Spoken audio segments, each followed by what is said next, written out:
Então, irmãos, hoje nós vamos dar início à parte mais pesada, digamos assim, deste capítulo 23 do Evangelho de Mateus. É uma parte onde Jesus ele vai agora censurar de maneira muito firme, muito dura aqui os religiosos do seu tempo.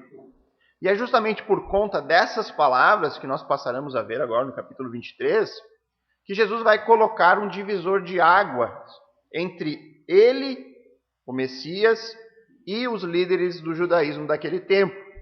As multidões, as pessoas que estão ali presentes no templo nesse dia, ouvindo as palavras de Jesus, a partir de agora eles vão ter que se posicionar. Diante das palavras de censura de Jesus aos religiosos, as pessoas que estão ali, elas terão que tomar uma decisão. Ou elas ficarão do lado da oposição e da rejeição dos religiosos do seu tempo, ou eles terão que se posicionar ao lado de Jesus de Nazaré, o Messias, que se apresenta como o servo sofredor. Nós veremos hoje o primeiro de 7 ais. E aqui existe muito debate sobre a natureza desses ais. Seriam eles uma espécie de lamento de Jesus por conta da situação espiritual daqueles líderes do judaísmo? Seriam denúncias apenas das práticas desses religiosos? Seriam aqui um ai como uma expressão de dor? Seriam juízos? Ou seria então uma demonstração e uma expressão de compaixão de Jesus para com eles? E aí, quando nós temos esse tipo de dúvida, entender a natureza de algo que não está completamente claro, nós sempre temos que ir ao contexto de quando as palavras estão sendo ditas. E dentro do contexto do capítulo 23, nós podemos observar que, inegavelmente, o contexto ele é de condenação, de juízo, conforme nós vimos na semana passada, onde Cristo diz que a recompensa desses religiosos e da sua religiosidade, uma religiosidade apenas de aparência externa, é só uma: humilhação futura e escatológica. Os exaltados, se referindo à exaltação religiosa, serão humilhados. Só que, por outro lado, irmãos, também é importante destacar que Cristo ele não faz esse pronunciamento condenatório de uma maneira rancorosa, ou apenas como forma de vingança diante da oposição que ele vem sofrendo desde o início do seu ministério. Assim, aqui espaço para o lamento.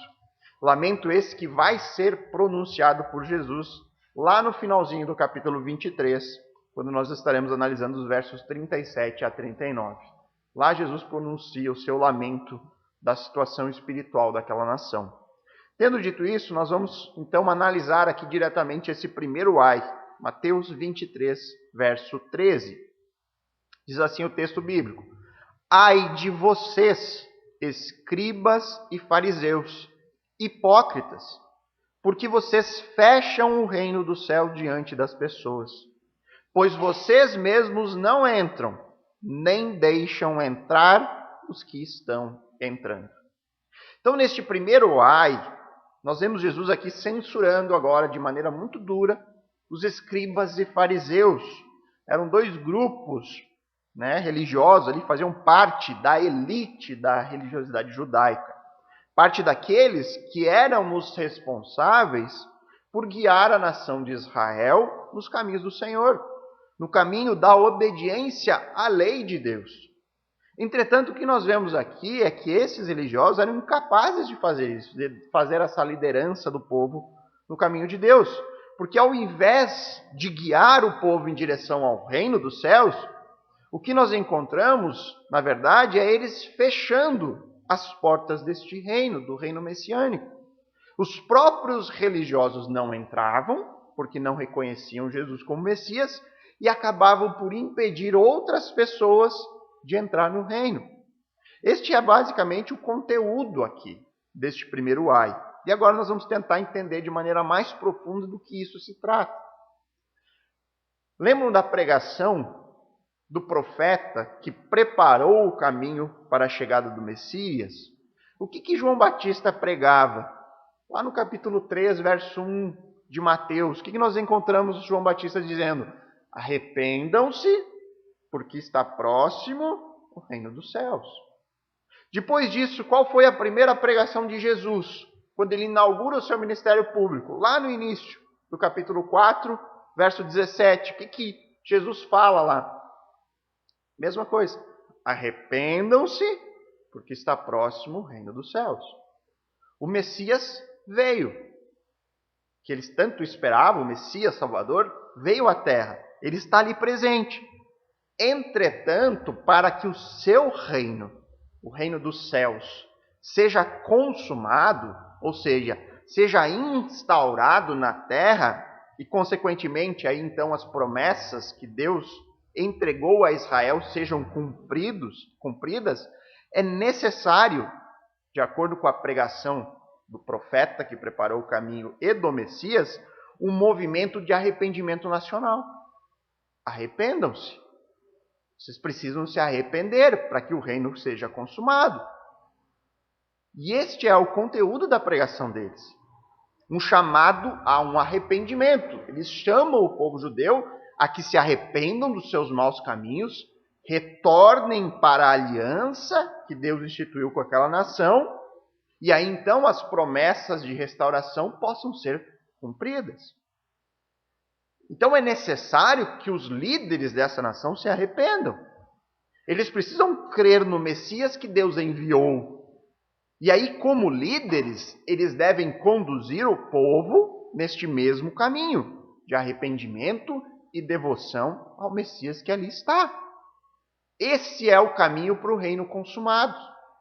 É isso que precisa ser feito.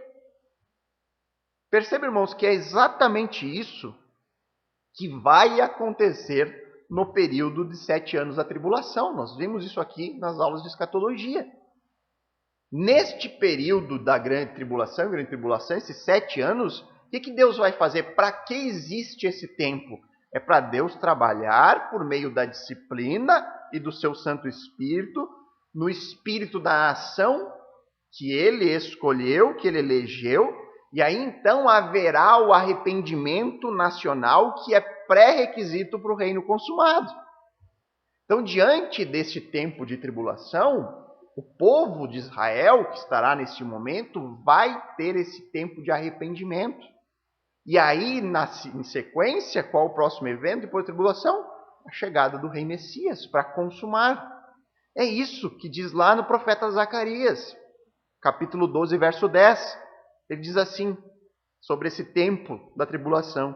E sobre a casa de Davi, ou seja, sobre os judeus, e sobre os moradores de Jerusalém, são duas expressões que simbolizam a mesma coisa, o povo de Israel, derramarei o espírito de graça e de súplicas, naquele período. Olharão para aquele a quem transpassaram, prantearão por ele como quem pranteia por um filho único, e chorarão por ele como se chora amargamente pelo primogênito. Ou seja, nesse tempo eles se arrependerão, no tempo da tribulação, e eles chorarão por aqueles que eles transpassaram. Quem é esse? Jesus. Eles olharão para Jesus e vão se arrepender. Vai haver esse arrependimento.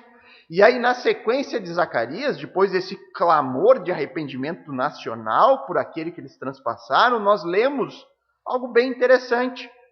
Zacarias 14, 16 diz assim: todos os que restarem de todas as nações e que vierem contra Jerusalém subirão de ano em ano para adorar o Rei, o Senhor dos Exércitos. Logo depois desse arrependimento nacional, nós vemos o quê? Um reino consumado. As nações vindo a Jerusalém adorar o Rei, o Senhor dos Exércitos. E aqui talvez pare uma dúvida que eu acho que é comum.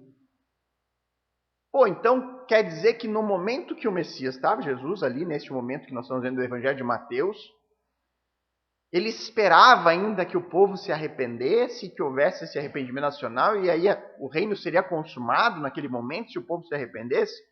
Irmãos, é óbvio que tudo faz parte de um plano eterno de Deus. A rejeição do Messias na sua primeira vinda estava programada. Fazia parte desse plano eterno. Jesus ele não foi pego de surpresa com a rejeição e aí então teve que traçar um plano B. Já que eles me rejeitaram, eu vou adiar o plano do reino. O reino não vai ser consumado agora, porque eles vão me rejeitar, eu vou ser morto e aí eu vou transferir esse plano para o futuro. Não. O que nós temos na Bíblia é basicamente uma demonstração que nós já é bem conhecida de nós da responsabilidade humana e da soberania de Deus. Nós vemos isso ao longo de toda a Bíblia. E aqui está sendo manifesta mais uma vez a rejeição, a morte por crucificação, a traição sofrida por um dos 12, o sofrimento do servo, tudo isso foi devidamente planejado por Deus e revelado pelos profetas. Porém, o que o texto de hoje deixa muito claro, que a soberania do Senhor, no seu plano de redenção, no plano para consumar o seu reino neste mundo, não exime de responsabilidade o homem. E, consequentemente, não exime de responsabilidade esse grupo religioso que estava na liderança espiritual da nação naqueles dias. Se escribas e fariseus não se arrependem, a responsabilidade é deles. Eles são culpados por ficarem de fora do reino dos céus. Vocês mesmos não entram. Só que Deus, ainda aqui na palavra, destaca para nós aquilo que é ainda mais grave. Que esses religiosos também agem ativamente carregando outras pessoas ao mesmo erro. Eles não entram, mas também nem deixam entrar aqueles que estão entrando. E quando que eles fazem isso? Quando que eles não deixam entrar aqueles que estão entrando? Quando eles usam da sua posição de liderança, de autoridade, para influenciar o povo que é comum, o povo leigo, em direção à dúvida, em direção à rejeição de Jesus como Messias. Nós podemos ver eles fazendo isso ao longo de vários momentos aqui na narrativa do Evangelho de Mateus. Em vários momentos nós vemos o povo maravilhado com as obras e com o ensino de Cristo.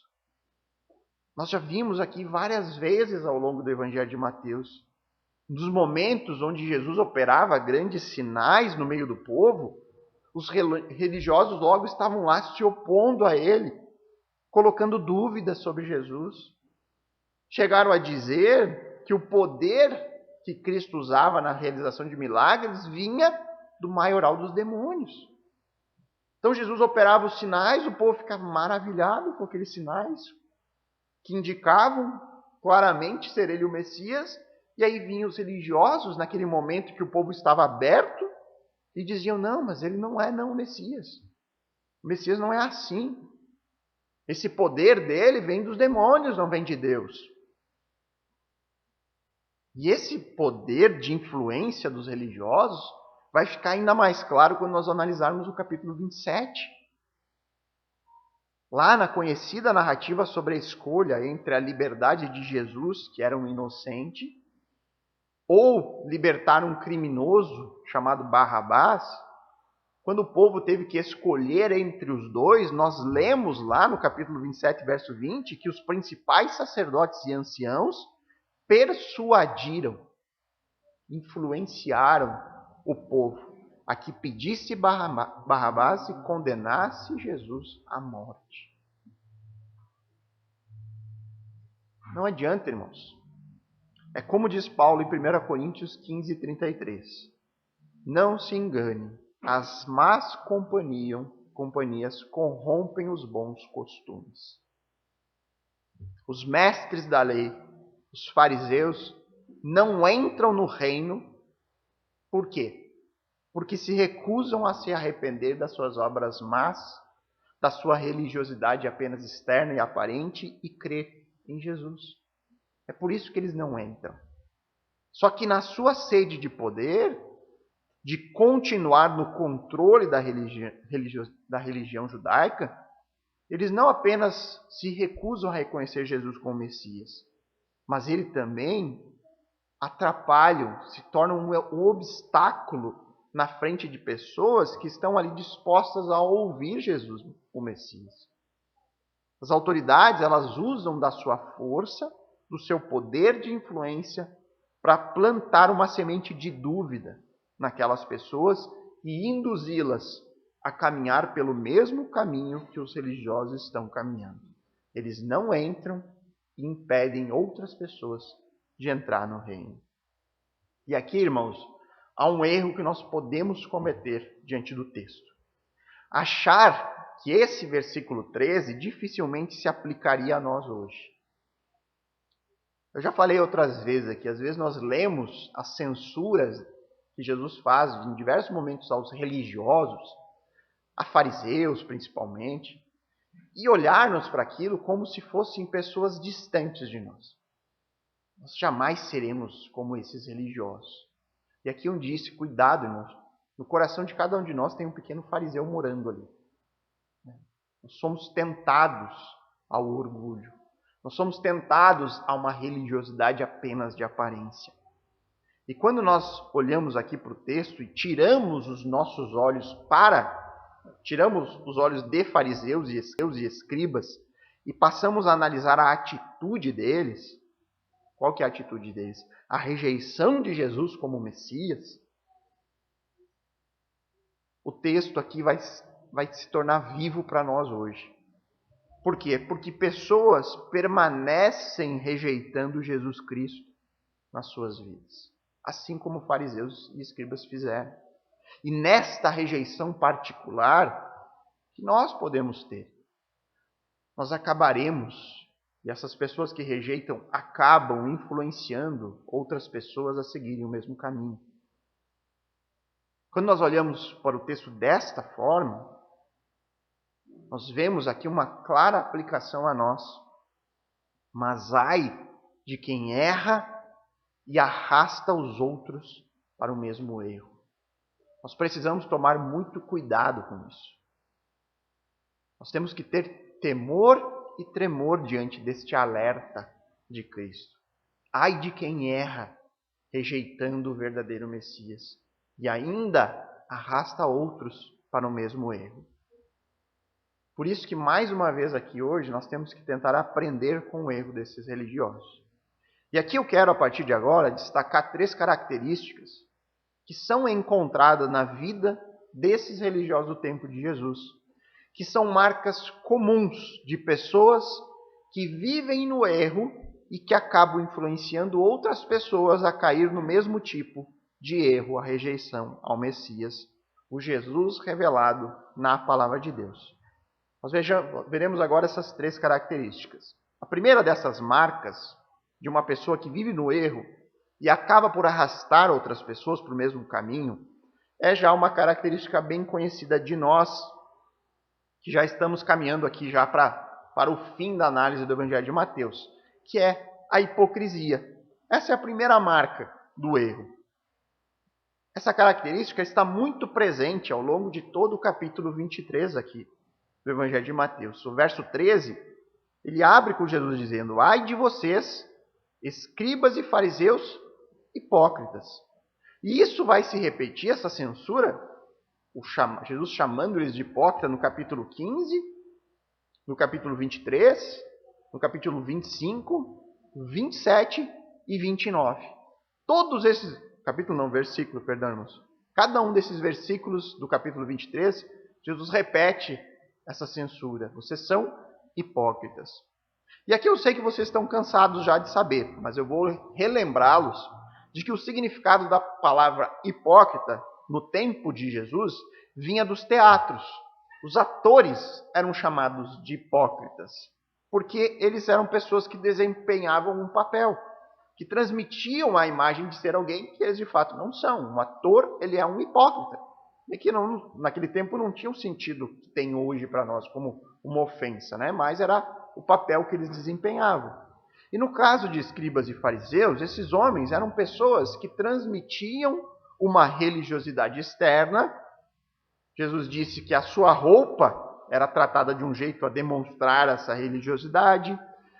A maneira de falar pode ser uma marca de um grupo religioso que quer demonstrar apenas externamente a sua religiosidade. As pessoas, os círculos de pessoas, os grupos que eles frequentam, tudo ali aponta para algo que indique que aquelas pessoas temem a Deus, né? Toda maneira de ser, de vestir, de falar é para indicar que eles são religiosos. Porém, nós sabemos que isso estava longe de ser verdade. Deus sequer conhece esses homens. Não havia temor do Senhor na conduta de escribas e fariseus. Não havia obediência sincera e verdadeira, motivada por gratidão a Deus. A obediência que eles tinham à lei naquele tempo era só motivada por justificação própria, exaltar eles mesmos. E aí, no fim das contas, Jesus mesmo diz que essa religiosidade aparente, ela não serve para nada. A única recompensa vai ser a humilhação futura. E essa religiosidade externa, de aparência, dos fariseus e escribas, elas de alguma forma influenciavam as pessoas daquele tempo, as pessoas mais leigas e comuns, que olhavam para toda aquela pompa, né, aquela maneira de se vestir, a maneira de falar, enfim, a posição de autoridade que eles mesmos delegavam para si, e tinham nos religiosos uma referência. Esperavam daqueles homens uma indicação de qual caminho seguir. Era para isso que eles iam ao templo lá nesses dias festivos, para ouvir os discursos dos mestres, para aprender da palavra. Então as pessoas comuns, as multidões que estão ali, elas iam atrás desses religiosos como referências. Isso é muito comum de acontecer até hoje, irmãos. Principalmente nos dias que nós vivemos, a gente repara isso. É comum nós delegarmos a nossa confiança à opinião de especialistas. Não é verdade? E muitos, nesse tempo aqui de Jesus, certamente pensavam dessa forma. Ah, mas esses homens aí, eles são dedicados à religião. Eles são estudiosos do texto bíblico. Se eles não estão crendo nesse Jesus como Messias, por que nós vamos crer que nem conhecemos o texto bíblico? Eles que conhecem as profecias. Se eles rejeitam, né? Certamente isso causa uma dúvida nas pessoas. Então os escribas e fariseus não entravam e plantavam essa semente de dúvida, impedindo outras pessoas de entrar. E essa realidade, ela permanece entre nós, irmãos. Por quê? Porque nós somos suscetíveis a influências externas. Nós estamos sempre sendo influenciados por outros, da mesma forma que nós, em algum momento da nossa vida, vamos ter poder de influência sobre a vida de outras pessoas. Faz parte da nossa natureza. Não é que isso seja ruim necessariamente. Faz parte do convívio familiar. Os pais influenciam seus filhos. Isso é natural. Faz parte da nossa vida em sociedade, em comunidade. Nós, como igreja, irmãos, uns vão influenciar os outros. É inevitável, isso faz parte. E sobre Cristo, especificamente, em algum momento da nossa vida, alguém nos influenciou a querer conhecê-lo. Se você está aqui hoje, em algum momento alguma pessoa teve uma influência na sua vida, que lhe trouxe aqui hoje. Eu falo aqui hoje no sentido de conhecer a Cristo, né? De estar numa igreja cristã. Né? Alguém apresentou Jesus para você. Em algum momento também, e aqui eu espero que seja assim, você também deve ter influenciado alguém a vir a conhecer a Cristo. Você apresentou Jesus para outra pessoa. E aqui nesse momento nós temos que ter muito cuidado com esse alerta de Jesus. Eu diria até que é de tremer as pernas. Porque se o juízo que está sobre aqueles que rejeitam a Cristo, que estão no erro em relação ao Messias, já é algo terrível, imagine o de ainda por cima, aquele que está no erro e conduz outras pessoas ao mesmo tipo de erro. E infelizmente, irmãos, mesmo no meio cristão, há muitos casos semelhantes a escribas e fariseus, onde a hipocrisia religiosa afasta outras pessoas de quererem conhecer mais sobre Jesus. Infelizmente, muitos, mesmo no meio evangélico, buscam viver uma religiosidade externa, de aparência. Nós vemos pessoas se vestindo de uma determinada maneira para demonstrar religiosidade. Pessoas que falam com um vocabulário característico para mostrar que são religiosos. Consomem produtos apenas que têm o selo gospel, para demonstrar que são religiosos. Porém, o testemunho de vida prático, lá no dia a dia, aponta apenas para uma realidade: a hipocrisia. Por quê? Porque são pessoas que falam, mas não fazem. E aí muitas pessoas acabam por não querer ter nenhum contato com a fé evangélica por conta de um testemunho hipócrita de pessoas que dizem viver a verdadeira religião cristã, mas as suas vidas pregam um testemunho contrário ao do exemplo de Cristo. Isso afasta as pessoas. O testemunho prático, ao invés de atrair, quando as pessoas veem aquela maneira de ser, de viver, elas deveriam dizer: nossa, mas eu quero saber o que eles fazem para ser assim. Porque eles são diferentes dos outros. Eu quero saber qual é o segredo dessa família. Eu quero saber o que eles fazem para criar filhos tão obedientes. Filhos que são diferentes dos outros. Uma educação diferenciada. Eu percebo algo diferente na vida deles. Eu quero conhecer o que é que eles têm de diferente. Só que o testemunho hipócrita faz o contrário. Ele afasta. A pessoa diz: nossa, mas se ser crente é ser da forma como essa pessoa vive, eu prefiro nem ser então. Ou ainda a pessoa vai dizer: mas eu sou até melhor que ele. Olha o que ele faz no trabalho. Olha a maneira como ele trata a esposa. Olha a maneira como ele fala com seus filhos. Vai na igreja, mas olha a vida dele na prática. Então eu nem quero conhecer esse Jesus, essa igreja, enfim. A atitude hipócrita afasta as pessoas. Afasta as pessoas da possibilidade de virem a querer conhecer a fé cristã. Nós não podemos cair no erro de escribas e fariseus e cultivar uma religião de fim de semana, de mera aparência. Nós precisamos ser transformados de dentro para fora, de tal forma que a aparência externa é apenas o resultado de um coração que foi regenerado por atuação divina do Espírito Santo. E é por isso que nós temos que clamar: Senhor, transforma o nosso coração. Nos regenera por meio do Teu Santo Espírito. Porque só assim nós poderemos estar livres de sermos como os escribas e fariseus, hipócritas. Faz de mim um vaso novo. Molda Teu Filho em mim. Nos livre de um erro como esse. Que eu não seja uma pedra obstruindo o caminho para outras pessoas, mas que a minha vida seja algo atrativo, seja luz, seja sal neste mundo. Que as pessoas vejam a minha vida e não digam: ele é uma boa pessoa, mas sim, eu quero conhecer o Deus dele, porque ele é diferente. Ele não age como os outros. Então a primeira marca de quem vive no erro e acaba por arrastar outras pessoas para o mesmo caminho é a hipocrisia. A segunda marca desses religiosos que vivem no erro e arrastam outras pessoas para o mesmo caminho é que eles fazem mau uso da palavra de Deus. E a primeira questão que podemos destacar deste mau uso da palavra de Deus é algo que está presente nas advertências de Jesus neste capítulo 23, que é colocar a tradição religiosa em um patamar igual ou até mesmo superior às Escrituras. Na semana passada, até o pastor Adriano falou aqui no culto sobre quando nós nos convertemos e passamos a seguir uma lista de coisas que podemos fazer e de coisas que não podemos fazer. E muitas vezes essas listas são fornecidas pela própria igreja debaixo da tutela dos seus líderes. O exemplo mais específico que o pastor até usou aqui foi o do consumo de bebida alcoólica. É muito comum essa proibição no meio evangélico. Você encontra muitos: não pode, o crente não toma bebida alcoólica, ele não pode beber. Agora eu pergunto: de fato a Bíblia proíbe o consumo?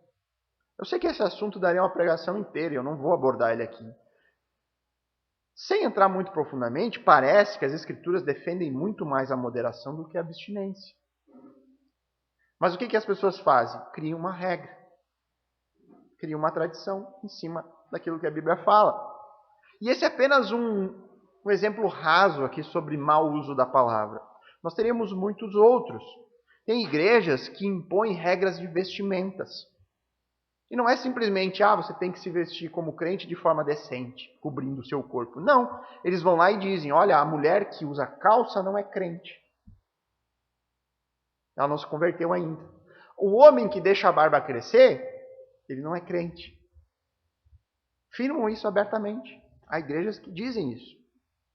E toda vez que nós impomos nossas próprias regras e tradições, sem termos uma base sólida, bíblica, que justifique tal prática, nós estamos fazendo aquilo que escribas e fariseus fizeram no tempo de Jesus. Mau uso da palavra de Deus. Nós caímos no erro e arrastamos outras pessoas para a mesma prática ou modo de pensar. Mas, como nada é tão ruim que não possa piorar, há ainda um erro mais grave cometido pelos religiosos do tempo de Jesus em relação ao mau uso da palavra. Este erro está no fato deles não analisarem corretamente as Escrituras diante daquilo que elas revelavam sobre as marcas, os sinais que seriam encontrados na vinda do Messias Salvador. Lembro de Mateus 22, 29, Jesus respondeu: o erro de vocês está no fato de não conhecerem as Escrituras. Como dizemos hoje em dia, a Bíblia é o livro mais vendido do mundo e, ao mesmo tempo, é o menos lido do mundo, ou mais negligenciado do mundo. O que eu percebo é que a Bíblia sequer é lida mesmo entre aqueles que se dizem evangélicos. Percebo na prática isso. A minha conversão, por exemplo, ela se deu em uma igreja onde eu passei 10 anos lá, sem ter sequer lido toda ela uma única vez nesses 10 anos. E o que eu estou fazendo com isso? Transferindo a minha culpa para a igreja? A culpa de eu não ter lido em 10 anos era da igreja, não minha. Não, não é. A culpa também é minha. Com certeza é minha em primeiro lugar. Mas a igreja ela tem um papel de influência nisso. É inevitável. Se você está cercado de pessoas que estudam, que leem, que te incentivam neste caminho, você é naturalmente influenciado a seguir essa tendência. E aqui eu estou fazendo uso de linguagem sapiencial, sabedoria, né? Não é uma promessa, né? Não é garantia que você vai seguir, vai andar naquele caminho. Mas o resultado de ser influenciado, de estar cercado de pessoas que leem, que estudam, que valorizam as Escrituras, é que você vai também, provavelmente, se esforçar para aprender e a ler também. Se você frequenta um ambiente onde é muito mais encorajado a ter experiências místicas e sobrenaturais, o que será que você vai valorizar mais? A experiência ou a leitura bíblica? O que você vai mais procurar experimentar? O encontro místico e subjetivo com Deus, por meio de sonhos, visões, ou o encontro real e garantido por meio da palavra? Se você está cercado de pessoas que a todo momento têm sonhos, visões, experiências, você vai buscar aquilo como prioridade na sua vida, como principal.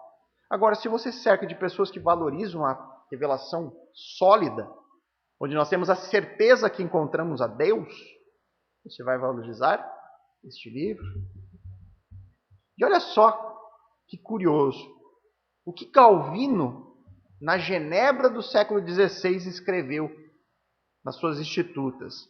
Ele diz assim, naquele tempo, século XVI, surgiram em tempos recentes certos desvairados que, arrogando-se com extrema presunção o magistério do Espírito, pessoas que chegaram lá e estavam dizendo que estavam cheios do Espírito e que eram portadores do Espírito, fazem pouco caso de toda a leitura da Bíblia.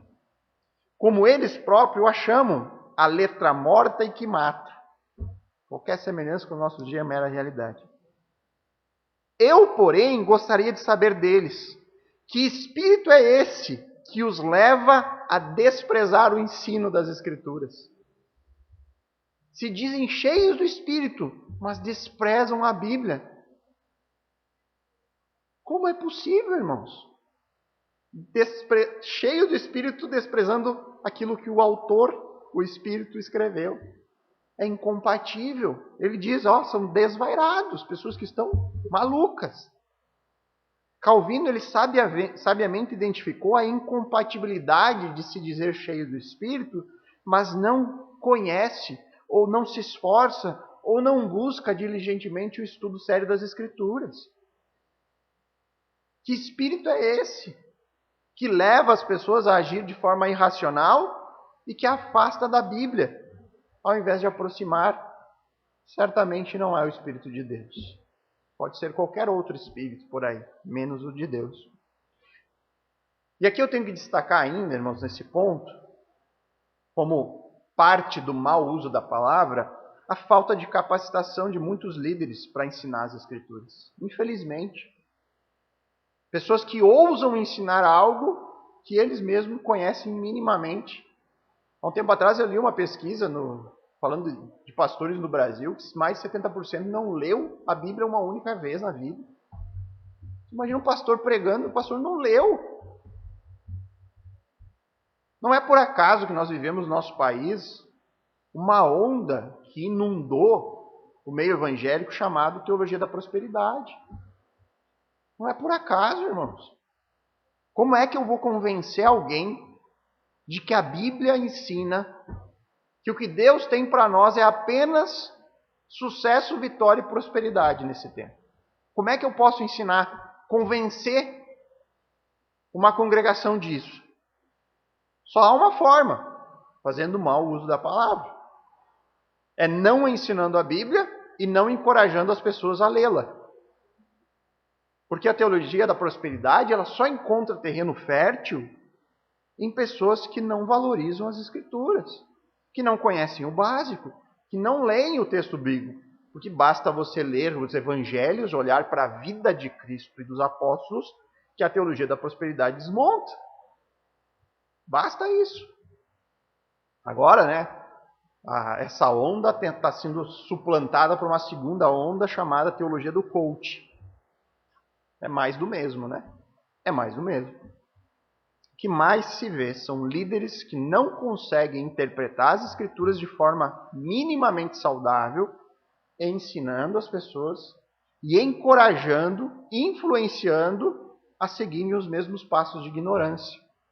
Eu não estudo, você também não precisa estudar. Falta de conhecimento e mau uso da palavra. E nós, como congregação, irmãos, nós precisamos lutar contra isso. E fazer aquilo que está estampado ali na placa da igreja. Nós somos uma comunidade de crentes centrados na pregação da palavra de Deus. Nós valorizamos o texto bíblico. Nós buscamos juntos conhecê-lo cada vez mais e cada vez melhor. Façamos da leitura bíblica uma rotina na nossa vida. E vamos encorajar os nossos irmãos a fazerem igual. Vamos influenciar os que estão ao nosso redor, os mais próximos, a também terem essa rotina. Comece na sua casa. E expanda os seus conhecidos. Ajude os seus irmãos nesse caminho. Que nós não sejamos como os religiosos do tempo de Jesus e como muitos do nosso dia, que erram ao fazer pouco caso ou mau uso da palavra e ainda influenciam. Arrastam outras pessoas para esse mesmo estilo de vida, que não é nada cristão, né? Que é bom que se diga. Carregam pessoas ao mesmo erro. Então, recapitulando, a primeira marca de quem vive no erro e acaba por arrastar outras pessoas ao mesmo caminho é a hipocrisia. A segunda marca desses religiosos é que eles fazem mau uso da palavra. A terceira e última marca é que eles desviam do Messias falando do Messias. Esses religiosos, eles não reconheceram Jesus como o Messias. Eles se opuseram violentamente contra o ministério de Cristo. E além disso, influenciaram outras pessoas a igualmente rejeitar Jesus de Nazaré. Eles serviram literalmente como pedras de tropeço. Porém, irmãos, existe aqui um aspecto curioso, que é extremamente significativo quando nós olhamos para a nossa realidade atual. Os judeus, eles não rejeitaram o Messias. Eles rejeitaram Jesus como o Messias. Eles rejeitaram o Messias que se apresentou como servo e sofredor. Eles rejeitaram o Messias que não atendia às suas expectativas. Então, desta forma, escribas e fariseus, eles desviaram as pessoas do Messias, o Messias Jesus, falando de um outro Messias que viria de uma outra forma, que seria de um outro jeito, que viria com outro propósito, que teria características diferentes, que seria muito mais parecido com um líder militar, um grande, poderoso guerreiro, um líder político, que viria e libertaria a nação das mãos do Império Romano, do que alguém que se apresenta com palavras de misericórdia para samaritanos e gentios. Eles rejeitaram o Messias que voluntariamente se entregou em uma cruz. E essa é uma informação importante. Jesus, ele não foi rejeitado por um grupo de pessoas que não tinham uma esperança messiânica. Mas ele foi rejeitado justamente por aqueles que tinham essa expectativa. E que, além disso, tinham em posse uma revelação que detalhava as características e os sinais que acompanhariam a sua chegada. Agora, repare a semelhança com os nossos dias. Vamos pegar um extremo aqui, tá? O exemplo da doutrina espírita. De acordo com o que a Bíblia ensina, que a palavra de Deus nos diz, é possível que um espírita seja salvo seguindo uma doutrina que foi ensinada por Allan Kardec? É possível salvação para eles? A resposta bíblica é não. Não sou eu, pastor Fernando, que diz, é a Bíblia. A Bíblia diz que não. Por quê? Resumidamente, porque eles não creem na doutrina fundamental do pecado, eles não creem na depravação do homem e, consequentemente, eles não creem em uma morte substitutiva. Alguém que morreu pelo meu pecado. Eles não creem que Jesus fez isso. Que nós somos pecadores, nascemos assim, e Jesus foi lá na cruz derramar o seu sangue em favor desses meus pecados. Eles não creem. E, de acordo com isso, é impossível salvação. Se você não reconhece essas doutrinas fundamentais, não tem como. Muitas pessoas estão hoje sob influência do espiritismo? Certamente. No Brasil é bastante grande essa influência. E se você falar de Jesus com o espírita, o que ele vai lhe dizer? Eu acredito em Jesus. Nós cremos também na Bíblia. Os espíritas desviam de Jesus, o Jesus verdadeiro e bíblico, falando de Jesus. Só que esse é um exemplo extremo. Pessoas que caem nisso são pessoas que pouco leem as Escrituras. Porque não precisa de muito, né, irmãos? Você consegue perceber o erro do movimento espírita com pouca base bíblica.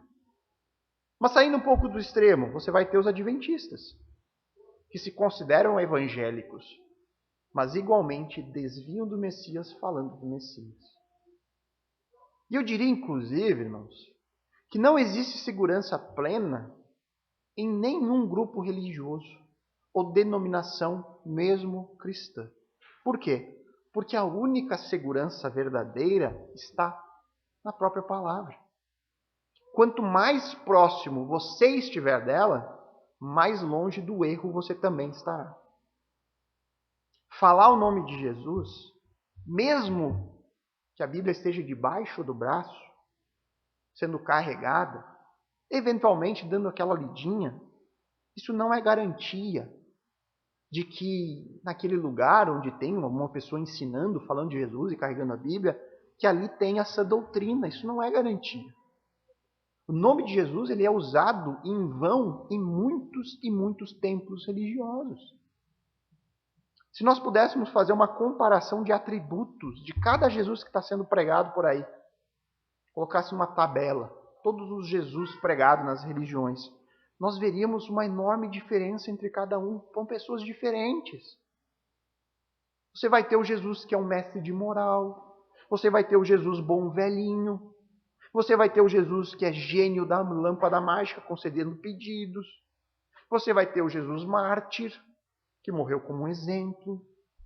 Você vai ter o Jesus coach, motivacional. Né?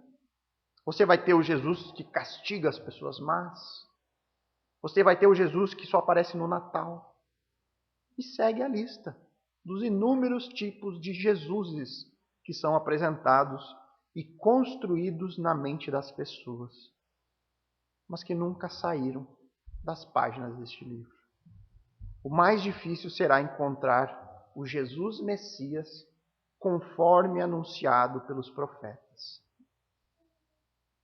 Se eu creio em um Jesus que eu sequer sei por que veio ao mundo, se eu não sei a importância da sua morte na minha vida, se eu não compreendo a doutrina do pecado e suas consequências, então de que adianta eu estar falando de Jesus com a minha boca o tempo todo? De que adianta? O que mais nós temos desde os tempos antigos são religiosos que desviam do Messias falando do Messias. E por isso, irmãos, que as perguntas que eu farei agora para você são extremamente importantes, para que você medite. O que você crê sobre Jesus é consistente com o que a palavra de Deus revela sobre ele? Será que a sua congregação ela ensina de forma clara as doutrinas bíblicas? De tal forma que você consegue compreender a importância da morte de Cristo para você? São reflexões necessárias para que a gente não se torne como uma pedra como essa da imagem. Primeiramente, morta e pesada. E que ainda atrapalha o caminho dos outros. Em algum momento isso vai acontecer, irmãos. Se nós temos um conhecimento errado de uma outra fonte que não da Bíblia sobre Jesus, em algum momento você vai influenciar alguém sobre esse tipo de conhecimento de Cristo que você possui. Estaremos no erro e atrapalhando o caminho de outras pessoas. Então hoje, irmãos, nós aprendemos aqui por meio do texto algumas características de pessoas que, na semelhança de escribas e fariseus, vivem no erro e ainda arrastam outras pessoas para o mesmo caminho. A primeira marca de quem vive no erro e acaba por arrastar outras pessoas é a hipocrisia. Falam, mas não fazem. O testemunho não condiz. E aí as pessoas olham, nossa, mas se ser religioso é ser isso? Alguém que só fala, mas a vida dele não corresponde? Fala de Jesus, fala do amor de Cristo, mas em casa esse amor não aparece. Não age de acordo. De nada adianta. Você estará no erro e arrastando outras pessoas ao erro. A segunda marca desses religiosos é que eles fazem mau uso da palavra. Se é que fazem algum uso ainda, né? Porque normalmente nem se interessam por ela. Que não seja assim entre nós. E a terceira e última marca é que eles desviam do Messias falando do Messias. Falam de Jesus várias vezes. Mas quando você vai no detalhe conhecer esse Jesus, nem de longe parece com o Jesus deste livro. Nem de longe. Ai de vocês, escribas e fariseus hipócritas, porque vocês fecham o reino dos céus diante das pessoas, pois vocês mesmos não entram, nem deixam entrar os que estão entrando. Vamos orar. Amado Deus, bondoso Pai, esse alerta, Senhor, essa censura que o Senhor entregou aos escribas e fariseus, que a gente não pegue ele e encare esse texto como algo distante de nós, mas que a gente reconheça a possibilidade de também cometermos o mesmo erro. Porque esse é o primeiro passo, Deus, que nos alerta a analisar a nossa própria vida e perceber se alguma dessas características se apresentam hoje em nós. A hipocrisia, o mau uso da revelação especial que o Senhor entregou a nós, este livro tão importante, a verdade fundamental para a nossa vida. Se nós o negligenciamos, se nós usamos ele mais como uma forma mística de encontro, ou se nós de fato estudamos a ele, Senhor, e buscamos conhecê-lo. Nos ajuda, Pai, a influenciar os que estão ao nosso redor em relação a isso, a valorizarem também as Escrituras e buscarem a leitura dela como uma rotina constante nas suas vidas, algo diário, porque esse é, conforme ela mesma nos diz, o alimento que nós precisamos. Se nós não passamos um único dia sem uma refeição, por que deveríamos passar um único dia sem a tua palavra? Que não seja assim entre nós, Deus. Nos ajude nisso, porque a consequência da maneira como usamos a palavra será a maneira como usamos o teu santo nome. Se tratamos de maneira relaxada as Escrituras, provavelmente usaremos o teu nome em vão. Não deixe isso acontecer, Pai.